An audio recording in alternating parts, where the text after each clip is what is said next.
All right, in our static routine, let's start off with a side split. So we want to go as wide as we possibly can on those feet, keeping our feet nice and flat on the ground, toes forward. I'm going to put my hands on the ground, but if you can't put your hands on the ground, you can lift yourself up on a stool, a bench, whatever you need, so that the back stays nice and flat.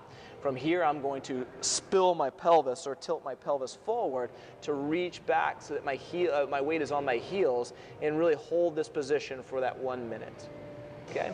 Next, we're actually going to go to a corner of a door, a hallway, whatever you actually need for a supine hamstring stretch. So you're going to see me prop my straight leg onto the rack. My opposite leg is going to be straight as well. Make sure that that opposite toe is pointed up to the sky. I'm going to put myself into a stretch position, keeping those legs straight, pulling those toes down to my shins, and hold for a minute each side here. My next phase is going to go right into a stretch for the quads, which is going to be called the couch stretch. I'm going to throw my knee down to the ground. I'm going to put my heel behind me, and I'm going to sit back onto that heel with my opposite leg out in front. And you'll feel a good stretch out in the front quad into the hip flexors as well. You want to be upright, again, holding for 1 minute each side there. Our next one is going to be our bent knee groin. So being able to develop a good inside of the thigh stretch by going wide with those knees outside of our shoulders, toes outside as well.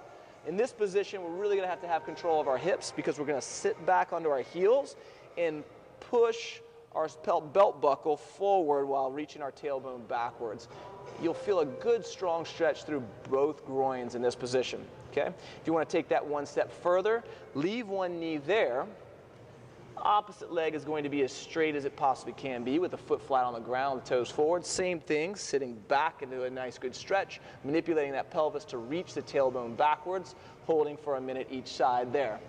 Last couple, we're going to go into a toe sit.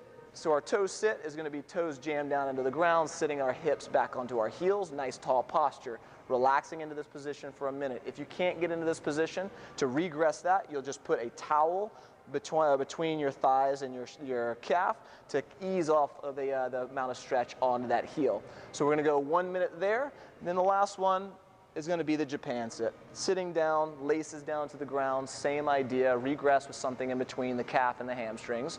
Being able to hold this position for 1 minute concludes the stretch series.